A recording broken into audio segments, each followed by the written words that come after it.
right, so the tow truck is about to pull up. This man has drove extremely far to get this thing here. Huge shout out to him. I'm gonna plug his company name and everything right here. But we made a really big purchase at IEA this past week. One of the biggest purchases, well, this was the biggest purchase of my life, money-wise. This may be one of the biggest gambles or the best deals, possibly. We'll see. This is gonna be one heck of an adventure for y'all that we're gonna take y'all on. But let me flip the camera around because the tow truck is about to pull this bad boy in. Airbnb that thing out? Yeah.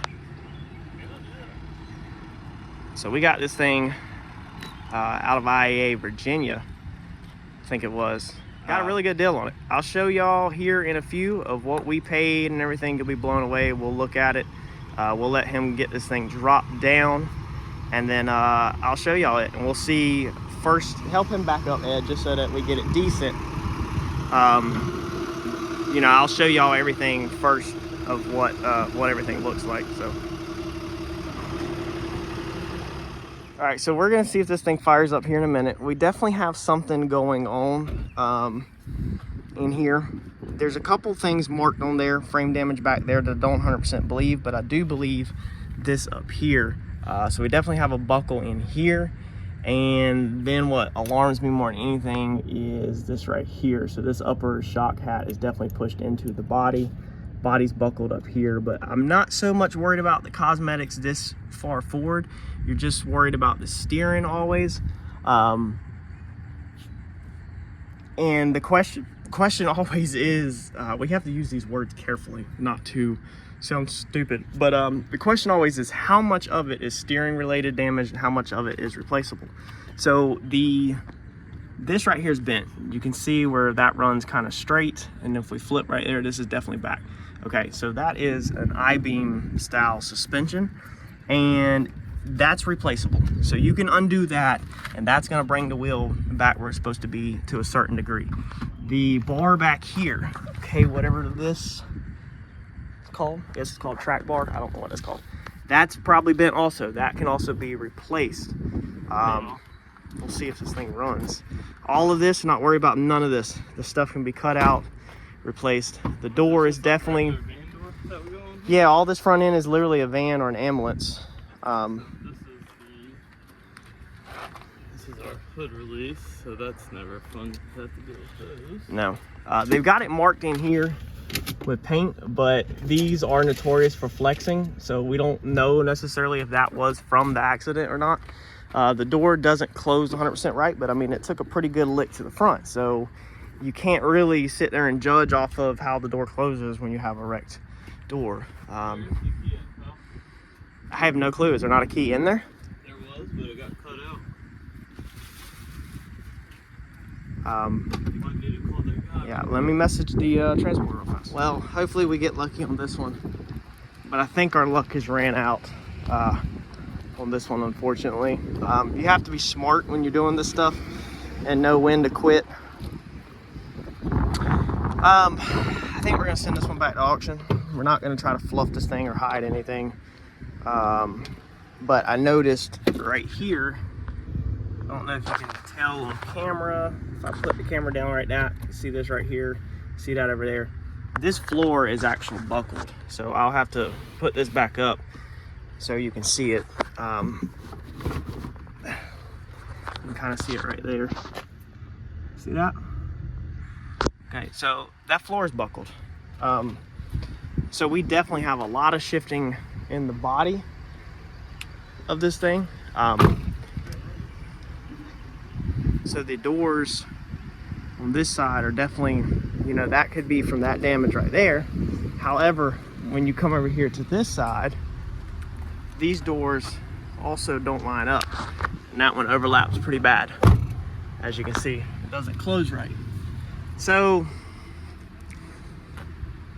it's definitely got some severe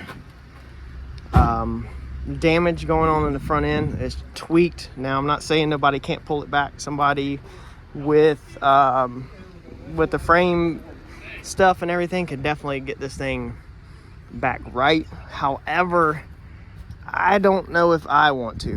Man, that axle looks back too. Why is that axle like that? What is going on back here? And this thing don't look like it hard to be sitting on another frame. I don't know what's going on back here either. But that tire's definitely back. I wonder if it ran off the road and then hit something back there. Let's see here. No, the tire's back a little bit on that side too. I don't know what's going on with the rear axle. Next thing that's definitely beyond disappointing is that I noticed whenever I first looked in here, not on IAA because you can't tell in pictures, but somebody has painted this. So extremely disappointing. You can see where it has been painted. So that is literally, I mean, you can see the quality when I zoom in. It can all be cleaned up and make a very nice camper. However, it's not exactly what I'm looking for. You can see where, I guess this was wallpaper. I mean, you can see where they didn't tape nothing. They painted over the hinges. They've just painted over everything. Man, I mean, I'm so bummed out right now because I thought that, you know, finally was gonna get something decent in life. But that's how this salvage game goes. You can see where it's just, man, I mean, the paint work is what irritates me more than anything. Is that somebody took a nice camper and, man, dude, I mean, they just freaking painted everything. Look, I mean, it literally looks like when somebody paints a house from the 80s, where you go in the house from the 80s. And this is a 2017. You can see where somebody's done something with the bed. This is definitely not the mattress that goes in here. That's what the wood is supposed to look like. Somebody has put plywood in that side. Which the mattress we would be trashing anyway. I won't sleep on no used mattress. But I don't know if it's leaked at some point, and then that's what made somebody come in here and change the mattress and do the wood and paint everything, because maybe some of this got damaged back here.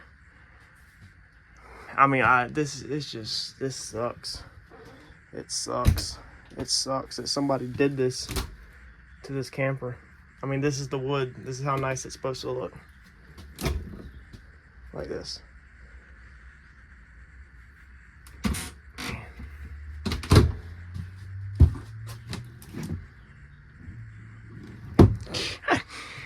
It's so crazy. It's dusty in here. IEA has left the windows down. Windshield's busted. That's all not a big deal. TV's still in here. But it's just it's so frustrating that this nice wood, and I didn't catch it. I'm very new to campers. I've never owned a camper, never stayed in a camper like this. I've stayed at campgrounds and the pull behind campers. But I just did not catch it at all that this shouldn't have been white. So yeah, I guess the luck has officially run out. So now this is, I think I haven't told the wife. I showed her it and she was like, oh, it's not that bad. She's excited. And she was like, you know, we could clean it up. We could repaint it. I do carpentry. I have a carpentry background.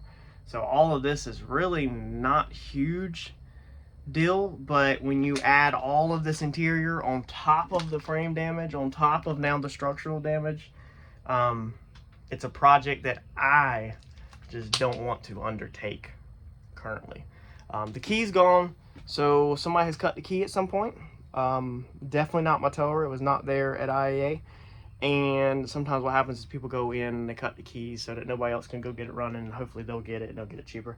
So I have to pay to get a key cut. That's not that big a deal. Drive shaft's still there. Drive shaft bolts are up front. Drive shaft doesn't look bent. Even if it is bent, it will be okay because we won't be going far with it at all. We would just be going up the road.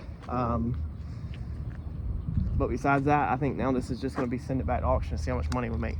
Maybe this will end up being a blessing. Let's see. All right, so we got the drive shaft in this thing this morning and the key cut. So my guy cut the key. We got a little bit of steam from the tailpipe. It's cold. She's running. Ed's going to try to see if he can pull her around the block. Here, just, yeah, I was going to say just sitting in there. Is it back in park? Okay.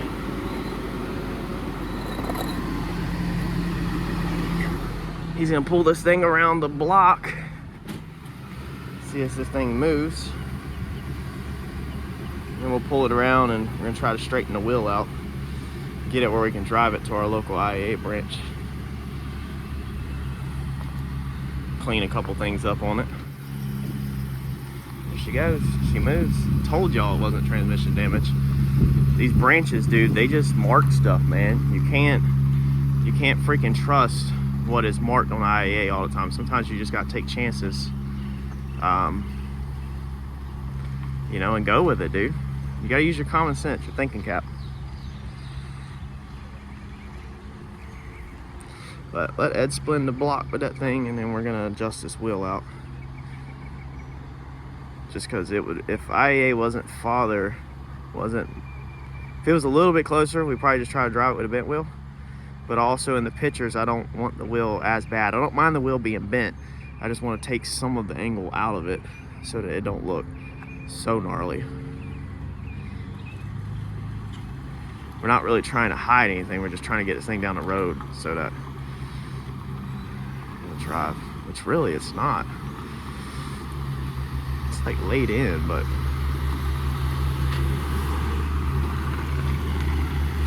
we might not be able to do nothing with it. It's like when you started driving it, it's straightened up, but it's just laid in at the top. I don't think, we're not gonna be able to do anything. Straight, go, get to go straight. Hold on. Oh yeah, no, I guess, yeah, we do need to try to. Yeah, that's what I'm thinking. Okay. If we just get it towed in, we'll be good. Yeah, okay. I know it'll still be cambered in. Yeah, okay. But I just want to try and get the... All right, yeah, pull it right here and we'll blast it down with PB Blaster, and then we'll start turning, which we don't have enough. I was thinking we might need to undo this one, leave it right there, twist it all the way in just on this side. I know you're not supposed to do that, but we're going to. Oh, yeah, we'll and have then to. if we need more, you can do the same. Oh yeah. On this side. Yeah. Okay. All right. So finishing up the last of the washing, getting it so that when they take pictures of it, it looks way better, cleaner. Anything that looks cleaner normally brings more money. It's common sense. I don't understand why human beings work like that instead of actually paying attention to the value of the thing or what's going on with it. But for some reason, if it's cleaner and looks good, the prices will be higher. And so if you're trying to recoup money like this, your best bet is always cleaner to help you get up. I just noticed this thing did have the hitch on it. It's really depressing that it had the damage it's had. I mean, it's not the end of the world. If it don't bring what I want, then we will bring it back and we'll fix it. We'll get it fixed. You know, we'll take it to another shop that does heavy duty frame pulls, and we'll pull it and we'll get it fixed and we'll clean the interior up, because there's nothing wrong with it. It just needs the proper repairs done to it, and it's very repairable. It's just more than I want to do at the moment. So Ed's gonna drive this thing. We're gonna head to IAA. All right, Uncle Ed, is that what we call him? Off of, or was it Cousin Ed, off of National Lampoon's Vacation? Cousin Ed with his RV. I can't speak this morning. Off to IAA we go.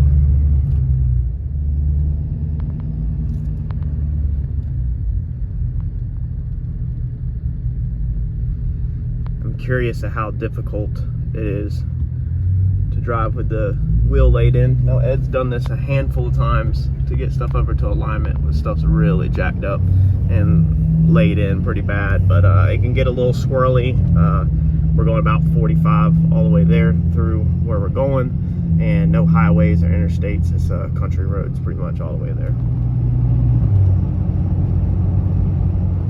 I'm having such high levels of second thoughts about sending this thing back to auction as we get near. Ed said that, he called and said that thing drives literally perfect, which we know it's cambered in, but it just so happens to be that the way that it is currently sitting, he's not fighting the wheel and it's not pulling hard or crazy. Of course it's damaged, you can't drive it like that, but it just makes you wonder in the back of your head, like how bent is it really? Could we just replace the I-beam on the front end and then it would literally be perfectly fine? Or, you know, is it more severe severe than that. The floor buckle that's in there, I'm starting to second guess myself, like, is that thing really from the accident, or did somebody just like stomp the floor really hard? Did somebody hit it with a hammer, you know, to bend that piece down for clearance to work on the engines, to get the manifolds off or something at some point? You just don't know these questions, and then they're in the back of your mind, and you're like, man, I can't afford to get these nice things in life, and how about if I'm literally sending my one opportunity back to the auction? The wife on the paperwork over here, she did put $8,000 minimum on it. That makes us, you know, a couple thousand. I hope it sells for way higher than that. But if it don't bring what I want, I will be keeping it and fixing it, and you know, not letting it go. But the interior, I remind myself that the interior, somebody brushed it all out with a paintbrush, and I'm not happy really with the quality of the interior to be living in it on the weekends. So I try to remind myself all that, not to be too depressed or too down in the dumps over it. This is IAA. We pull back here. What you do is you just pull back here and you just drop it off, and then we'll run the paperwork inside, and then they'll photograph it and put it into auction and everything. Man, they're loading an F-150 up on the very top with the forklifts. All right, so it is Monday morning. What's today's date? The 29th. So it's been about a week since we sent this vehicle to IAA. Every morning I check my watch list, put my bids on of what I want to pay, and we got good news. So this vehicle, our RV, is up for sale on Tuesday. Today is Monday morning, 8 o'clock in the morning. So we still got over 2 days left, or over 24 hours for this thing sells.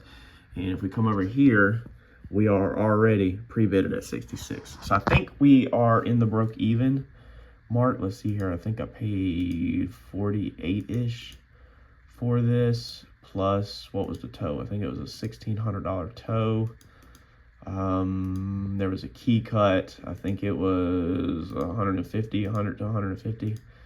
So yes, we should, my math says that we should already be into the money. So that's a good feeling. Monday morning, auction's not till Tuesday. Live auction. Normally your live auction, a good rule of thumb is that your live auction, the item will double in value at live sale versus what it goes for in the front. So if this thing doubles, yeah, that's kind of a big number to double. But if this thing did double, right now we'd be pushing $10,000 to $12,000 at live sale. Which, if I'm already in the green now, then you know $10,000 can make me about $4,000. So that'd be amazing. So let's see what happens. I'm definitely gonna record this live sale for y'all. It's gonna freeze up. It's disconnected, but we'll see. Don't touch anything. Let's see if we can catch the tail end of it. All right, so we're at 81. 81. Computer acts like it's freezing up. Reserve's off. And computer's froze up. So we're not gonna be able to see if it brought any more, but I'll check here in a second, see what the final bid was. Yep, disconnected.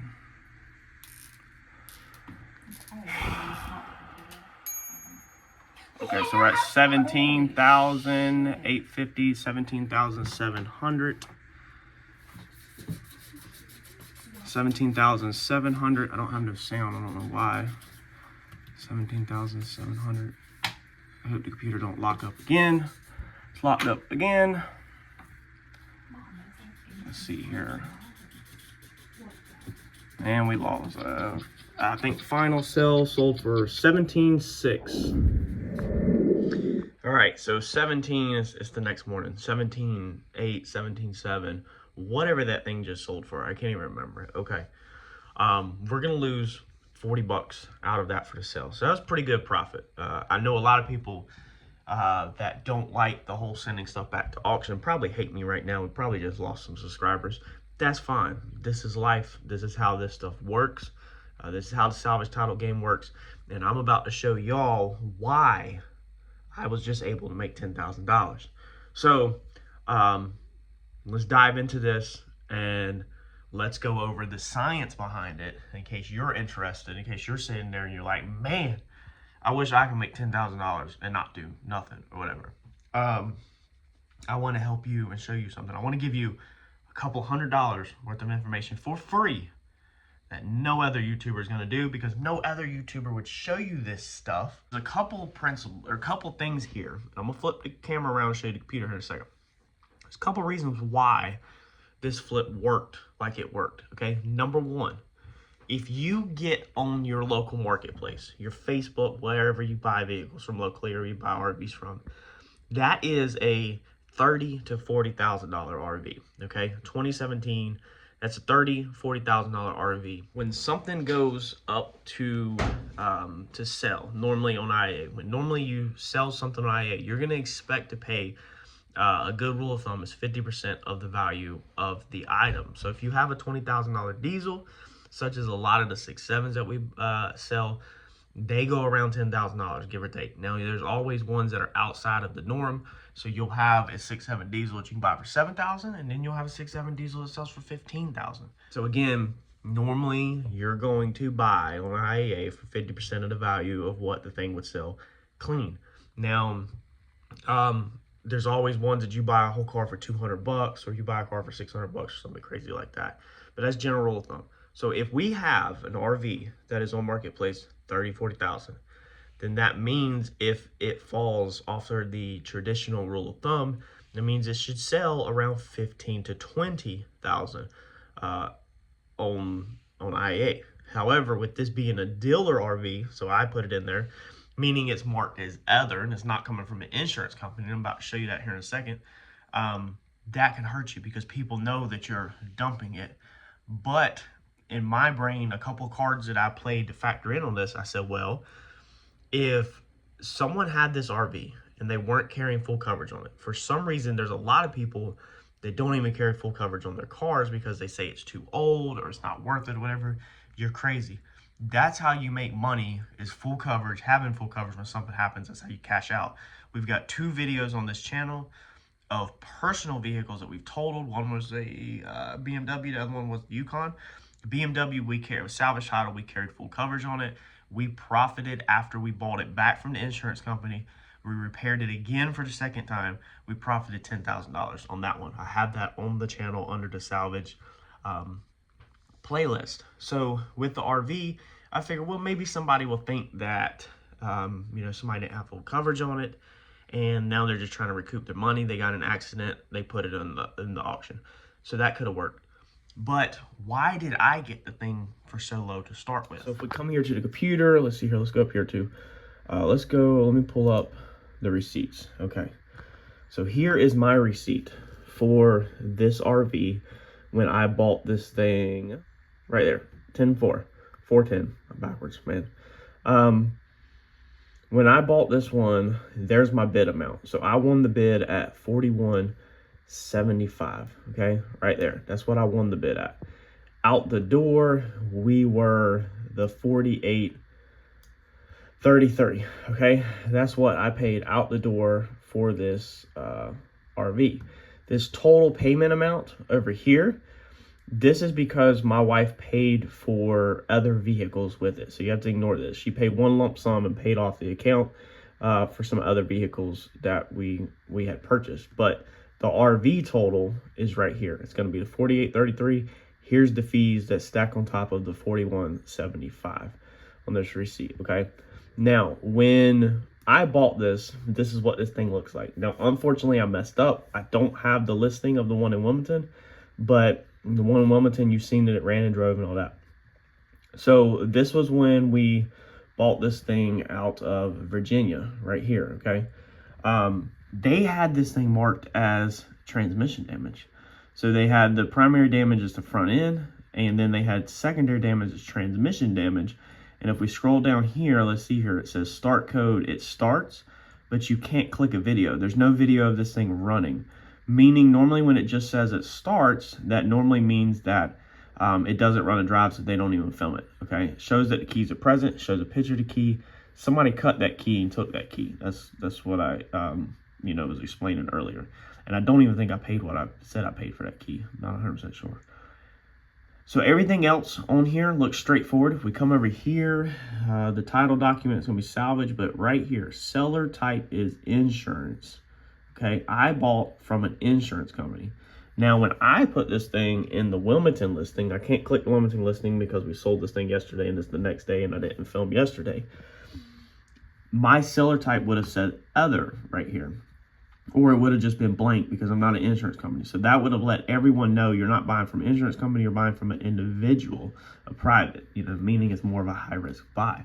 But mine right here where it said key, mine would have said run and drive, or it would have said started. There would have been a video. There was. I looked at it. I just didn't freaking record it.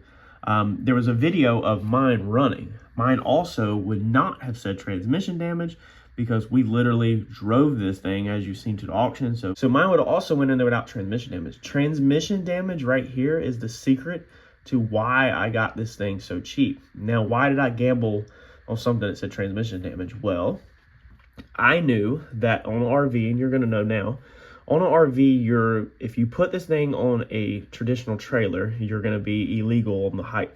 So you hit overpasses and stuff. If you put this thing on a rollback, you're going to be illegal. You're going to be over height. Okay. So you can't transport this thing. You can put it on a low boy and I think you can clear the overpass and everything. However, that's not how IAA transports their stuff. It's going to be towed here from this body shop with a record, meaning a heavy duty record, just like it was brought to me.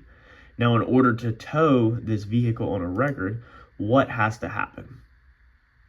Okay, hopefully most of y'all said pull the drive shaft. You have to pull the drive shaft out to tow one of these vehicles. Now, the towers, when this thing hits the yard, the towers do not put the drive shafts back in them. What this one actually did is he actually just unhooked it from the rear of the vehicle and then bungee corded it up underneath the vehicle, and he did not install it back into the vehicle. So when we got it, we put the drive shaft back in. It went to auction. It wasn't labeled transmission damage. I knew that this thing would have been transported without the drive shaft. I also know from knowing inside information and doing this from a really long time and learning how this operation works, I know that the people checking this stuff in, they don't check for stuff like that. They literally go in there, turn the key, they put it in drive or reverse, and if it does not go forward or backwards, they mark it as transmission damage or they mark it as in-op.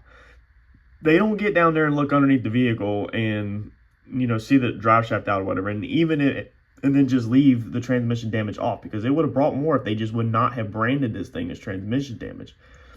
They could have simply left the secondary damage blank and just put front end and then just put that it does not run and drive, or it doesn't move, it doesn't drive. They could have just put it as it starts and it would have brought more money. But being this secondary was labeled damage, that scared a lot of people away. And being this thing was located in Virginia, which is going to be a saltier state, with snow and stuff like that, this thing could have rust, it scared a lot of people away. So that's why this worked like it worked and allowed me to make $10,000 on this, is because I knew this information up front that this transmission damage was going to be false. So I knew that there was a 95% chance that this was going to be false. All of this damage right here, my pictures, I wish I could show them to you. I tried to use bid facts, which I have taught you all in previous videos, how bid facts work, how you can actually see what stuff sold for. However, I guess being this is more of a specialty item, it does not pull up in bid facts. I can't pull up my listing, unfortunately, because I tried to show you all that. My pictures looked a lot better because, as you've seen, we cleaned everything, so mine didn't have all this crap all over it. Mine looked really clean. Mine didn't have paint markers all over it. Mine didn't have all these bowls laying in the floor and all this garbage. My interior looked nice and shiny. None of these paint markers were on here. We cleaned all that stuff off. Up around the door, we didn't have paint markers all up here. We got rid of all that stuff. So we just made ours look a lot better. That's all we did. And due to the circumstances of how that was listed, that's why this equation worked perfect for me. So hopefully you don't hate the player, you hate the game per se. And maybe I educated you on something. Of course, the wife is over the top happy that we just made 10 grand and didn't do anything. It's actually more than 10 grand. I don't have the actual final numbers. I think it's going to come in at 11 and some change when everything is crunched for the very last time. But she's excited that we made that. We could go way in more depth on this stuff, but I'm not going to drag this video out. If y'all have any questions, leave them below. Save the hate comments if you are mad and you're still watching this video. I'm pretty sure you probably exited out when you seen I made 10 grand. But if you if you have them type of comments, just save it. Don't even waste your breath. I mean, I'll respond to you or whatever. It's not gonna bother me. We've did this multiple times on the channel now. Every single time somebody says they're unsubscribing or they're leaving or you're gonna get karma or whatever, and it's because they are outsiders looking in and they don't understand that this is just how the salvage auction works. I teach y'all this on my side, so if you decide to flip vehicles, you know what to look for. So if you're starting out, you only have a little bit of money, I hopefully have drilled it in your head now. Don't buy dealer vehicles. Don't buy vehicles marked as other. Don't buy vehicles that don't run and drive. These are high-risk gambles. This RV was a high-risk gamble, but it was an educated risk that I was willing to take because of all the stuff I just told you. But if you're starting out, these are not ones that you want to put your, you want to put your ducks all in one basket per se. So you can do this. You can do this. We were planning on hopefully this thing working out and we just making payments on the credit card and paying it off. However, it didn't go like that. Smash the like button for me. I got a lot more content coming to y'all with a 450. As you can see, I'm super busy right now with stuff outside of the race car. Hopefully you're still here watching it. But we're going to be on the car soon, and I'll catch you all in the next video. Thanks, y'all.